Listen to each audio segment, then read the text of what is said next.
Assalamualaikum warahmatullahi wabarakatuh.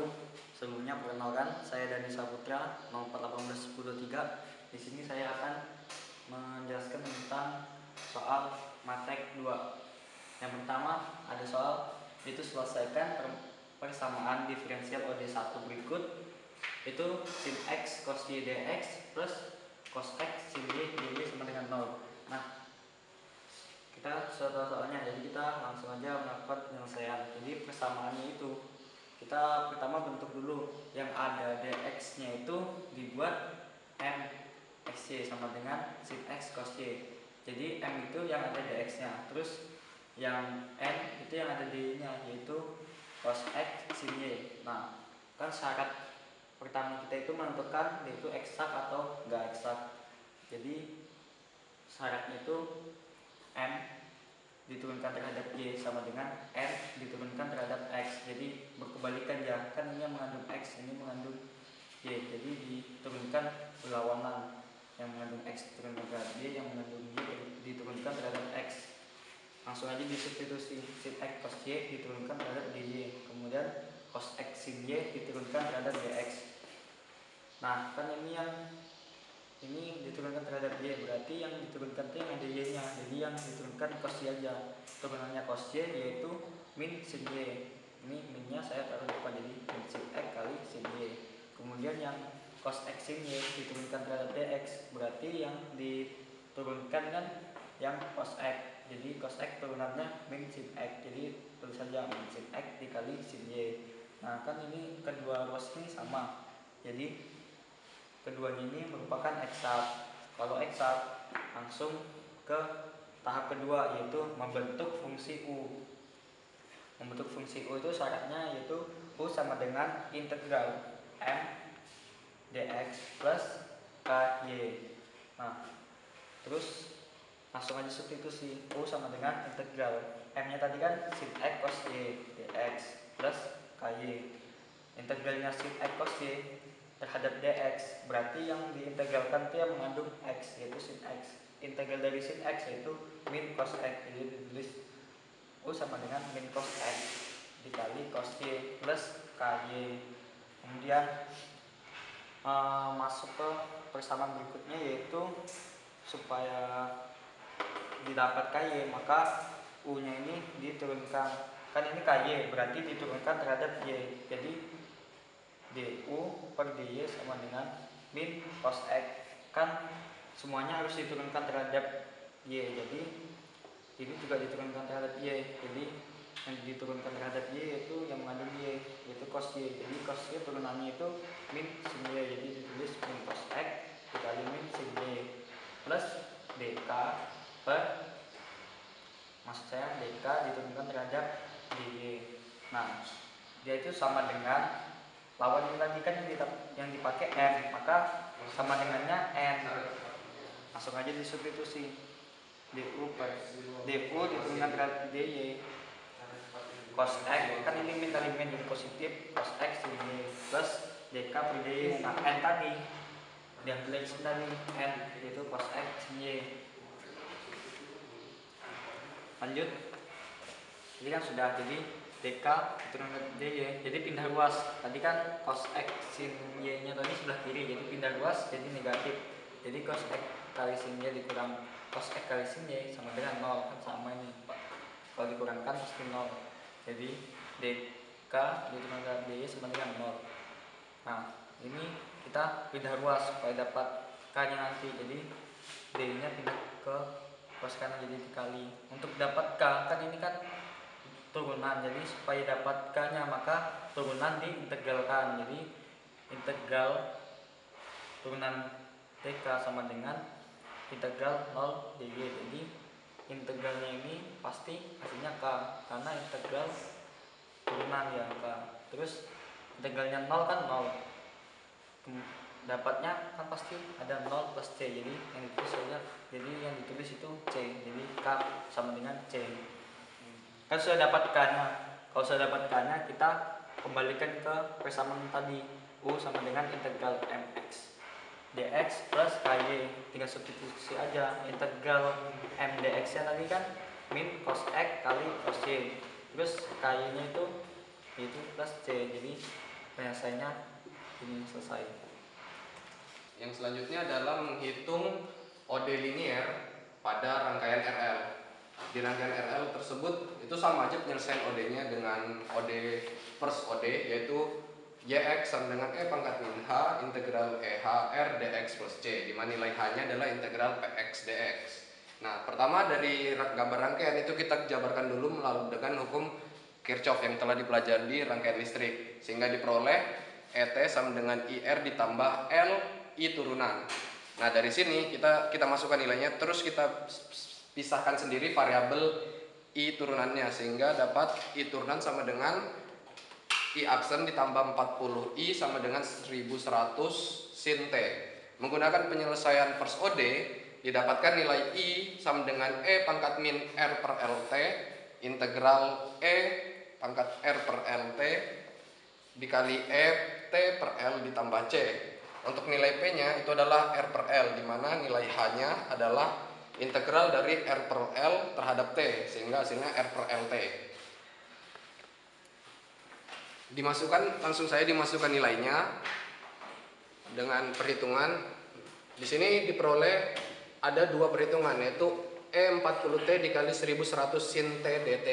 Di sini dengan menggunakan parsial maka kita peroleh hasilnya untuk integral epsilon dikali dengan sin itu adalah E pangkat AX dikali A sin BX min B cos BX per B kuadrat plus A. Langsung aja kita masukkan ke dalam sini sehingga diperoleh E pangkat min 40T dikali 1100 itu adalah variabel konstanta dikali 40T mengikuti aturannya dikali 40 sin T dikurangi cos T per 40 kuadrat plus 1. Ingat ditambah C E pangkat min 40T.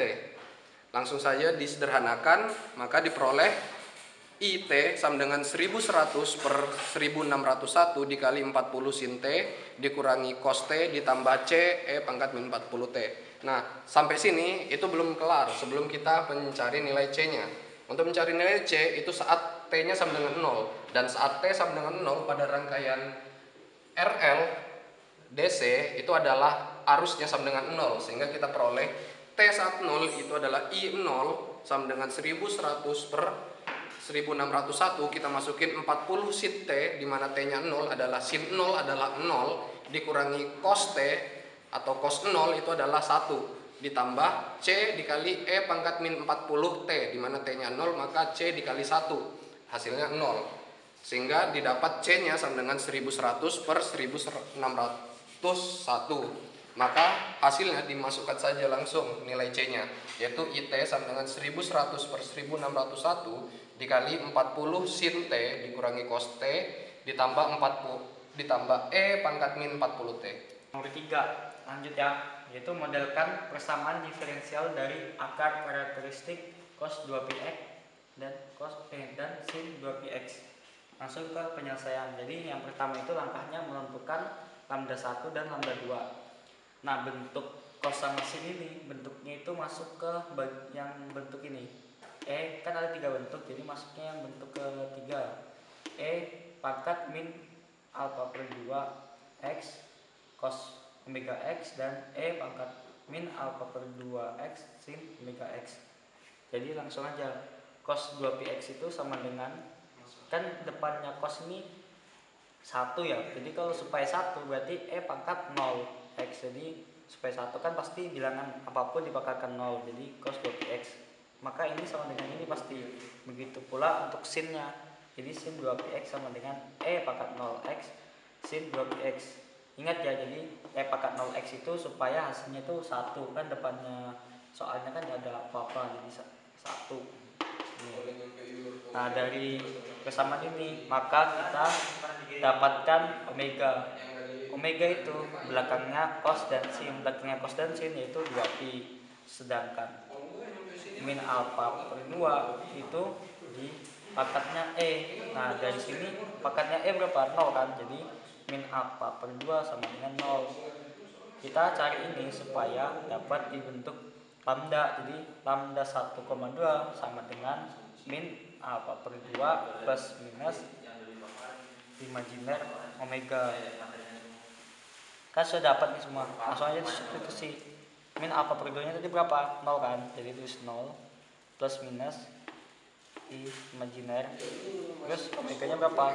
2pi, dimasukin aja 2pi, jadi lambda 1,2 sama dengan plus minus 2pi imajiner. Nah kan plus minus, jadi didapatkan lambda 1 itu yang plusnya dulu, plus 2pi imajiner, terus lambda 2 nya itu yang minnya, itu min 2pi imajiner. Sudah dapat lambdanya, langsung ke menentukan persamaan polinomialnya. Jadi persamaan polinomialnya itu lambda min lambda 1 dikali lambda min lambda 2 sama dengan 0. Tinggal disubstitusi.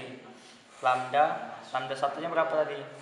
2pi, jadi min 2pi dikali lambda kurang lambda 2 nya kan min, jadi min ketemu min hasilnya positif lambda 2pi sama dengan 0. Langsung aja dikalikan lambda dan lambda kuadrat, lambda kali plus 2pi dikurang 2pi kali lambda, nanti habis hasilnya. Jadi langsung aja 2pi imajiner kali 2pi imajiner hasilnya 4pi kuadrat, karena imajiner hasilnya min, tapi ketemu min lagi jadi plus. Jadi hasilnya imajiner kali imajiner ketemu min lagi jadi plus. Jadi lambda kuadrat plus 4pi kuadrat sama dengan 0. Nah, dari soal tadi maka didapatkan tadi kan lambda kuadrat plus 4pi kuadrat sama dengan 0. Maka A-nya sendiri kan ini pasti bentuk B. Bentuk A-nya sendiri kan tidak ada ini yang mengandung lambda, nggak ada kan, jadi A sama dengan 0, B sama dengan 4pi kuadrat. Jadi disubstitusikan bentuk OD-nya itu yaitu Y aksen plus A Y aksen plus B Y sama dengan 0.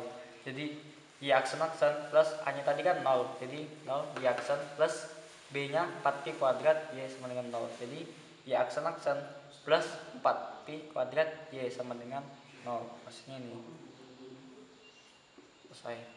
Selanjutnya adalah nomor 4, yaitu menyelesaikan persamaan OD2 non homogen. Nah, dari persamaannya kita tahu kalau di sini adalah persamaan non homogen, bisa dilihat bahwa dia memiliki nilai Rx. Penyelesaiannya untuk OD2 non homogen itu kita pisahkan penyelesaian homogen dan homogennya, non homogennya. Pertama kita cari penyelesaian dari homogennya, yaitu di mana nilai Rx-nya kita anggap adalah 0.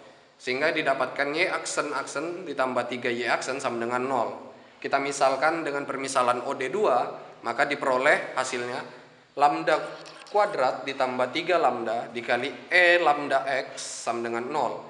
Maka dapat kita peroleh nilai lambdanya, yaitu lambda dikali lambda plus 3 sama dengan 0. Sehingga diperoleh lambda satunya sama dengan 0 dan lambda 2-nya adalah min 3. Untuk menentukan case-nya kita perlu mencari nilai D.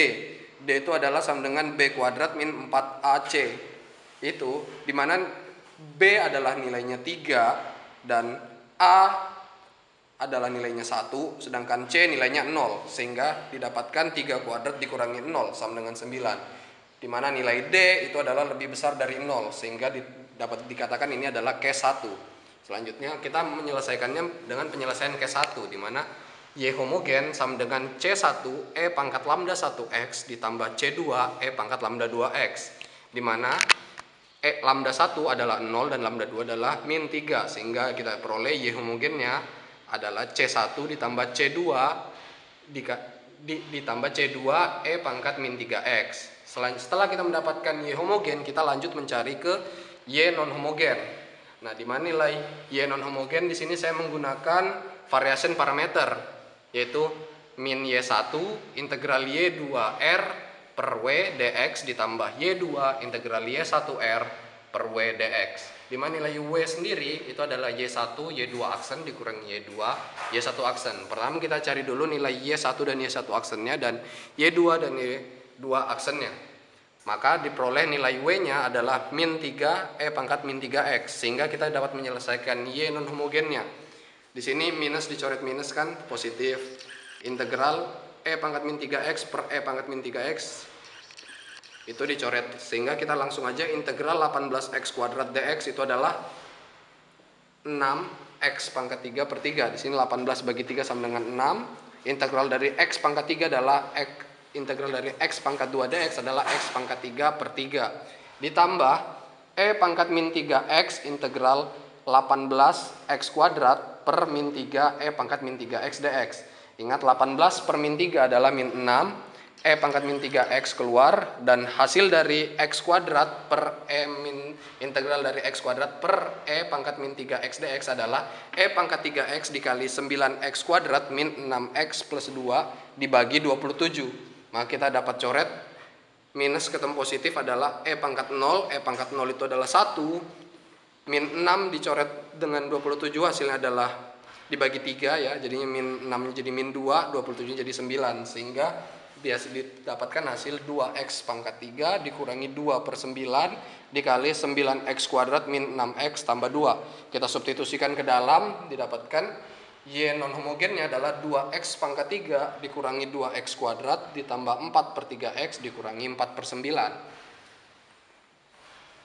Setelah didapatkan Y homogen dan Y non homogen, kita masukkan ke nilai Y, di mana nilai Y sendiri adalah sisi homogen ditambah sisi non homogen. Maka kita langsung substitusikan saja. C1 ditambah C2 E pangkat min 3X ditambah 2X pangkat 3 dikurangi 2X kuadrat ditambah 4 per 3X min 4 per 9. Nah, untuk mencari nilai C1 dan C2 nya kita perlu masukkan initial value nya, di mana nilai Y saat X sama dengan 0 didapatkan adalah C1 ditambah C2 dikurangi 4 per 9 sama dengan min 3. Diperoleh persamaan 1, kita dapatkan C1 tambah C2 sama dengan min 23 per 9. Terus kita turunkan YX tadi diturunkan sehingga diperoleh Y aksen X sama dengan min 3 C2 E pangkat min 3X ditambah 6X kuadrat dikurangi 4X ditambah 4 per 3 sama dengan nih, baru kita masukkan nilai X nya sama dengan 0. Y aksen 0 sama dengan min 3 C2 ditambah 4 per 3, di mana initial value nya itu adalah sama dengan 0. Maka kita dapatkan C2 nya adalah 4 per 9. Ini merupakan persamaan kedua. Kita substitusikan nilai C2 tadi ke persamaan 1, sehingga diperoleh C1 ditambah 4 per 9 sama dengan min 23 per 9. Didapatkan C1 sama dengan min 3. Maka dapat diperoleh hasil akhirnya dari Y adalah min 3 ditambah 4 per 9 E min 3X ditambah 2X pangkat 3 dikurangi 2X kuadrat ditambah 4 per 3X dikurangi 4 per 9. Kita sederhanakan yang memiliki variabel yang sama sehingga diperoleh hasil akhir 4 per 9 E pangkat min 3X ditambah 2X pangkat 3 dikurangi 2X kuadrat ditambah 4 per 3X dikurangi 31 per 9. Selanjutnya adalah nomor 5, menyelesaikan persamaan OD menggunakan Euler-Cauchy. Nah, di sini dilihat bentuknya ini adalah differential operation, di mana ada D-nya dan ada nilai I dikali Y. Maka kita sederhanakan dulu bentuk differential operation-nya sehingga didapatkan X kuadrat Y aksen ditambah X Y aksen dikurangi Y sama dengan 0. Maka kita misalkan Y-nya sama dengan X pangkat M. Didapatkan Y aksennya X pangkat M min 1 dikali M min 1 dan Y turunan keduanya X pangkat M min 2 dikali M min 1 dikali M min 2. Maka kita substitusikan Y aksen dan Y aksen-aksennya ke dalam persamaan OD-nya. Sehingga didapat X kuadrat dikurangi X pangkat M min 2 dikali M min 1 dikali M min 2 ditambah X dikali X pangkat M min 1 dikali M min 1 dikurangi X pangkat M sama dengan 0. X pangkat M-nya dikeluarkan. X pangkat 2 dikali X pangkat min 2 itu sama dengan 1, sehingga didapatkan langsung saja M dikali M kuadrat dikurangi 3M ditambah 2 ditambah M min 1 dan dikurangi 1 sama dengan 0. Kita substitusikan, kita sederhanakan maksudnya di sini, maka diperoleh M kuadrat min 2M sama dengan 0. Diperoleh M dikali M min 2 sama dengan 0, maka kita dapatkan nilai M1 dan M2 nya adalah 0 dan 2. Di sini adalah case 1. Kalian bisa mencobanya sendiri dengan nilai D, mencari nilai D. Maka kita dapatkan nilai Y1-nya sama dengan X pangkat M1 sama dengan X pangkat 0 sama dengan 1, dan Y2-nya adalah X pangkat M2 sama dengan X kuadrat. Selanjutnya adalah kita mencari nilai Y homogennya. Y homogennya itu adalah C1 Y1 ditambah C2 Y2. Karena Y1 sama dengan 1 dan Y2 adalah X kuadrat, maka kita masukkan, kita peroleh Y homogennya adalah C1 ditambah C2 X kuadrat. Sedangkan untuk Y sendiri adalah Y homogen ditambah Y non homogen. Nilai Y non homogen sendiri adalah 0 karena nilai Rx dari soal adalah 0. Maka kita dapatkan Y sama dengan Y homogen, yaitu sama dengan C1 ditambah C2 X kuadrat. Kita cari nilai C1 dan C2 melalui initial value, di mana Y1 itu adalah sama dengan min 1. Kita masukkan C1 ditambah C2, nilai X-nya diganti 1 kuadrat sama dengan min 1. Sehingga C1 ditambah C2 sama dengan min 1. Ini kita anggap sebagai persamaan pertama. Setelah itu kita turunkan persamaan Y. Didapatkan Y turunan pertama, X sama dengan 2C2X. Turunan dari C1 adalah 0, turunan dari C2X kuadrat adalah 2C2X. Sehingga kita masukkan nilai value, initial value dari Y aksen 1 sama dengan 1 adalah 2C2 dikali 1 sama dengan 1. Maka kita peroleh C2 adalah setengah. Kita anggap ini adalah persamaan 2. Kita substitusikan persamaan 2 tadi ke dalam persamaan 1. Sehingga kita peroleh C1 ditambah setengah sama dengan min 1. C1 sama dengan min 3/2. Maka diperoleh hasil akhir yaitu YX sama dengan min 3/2 ditambah setengah X kuadrat. Sudah, sekian.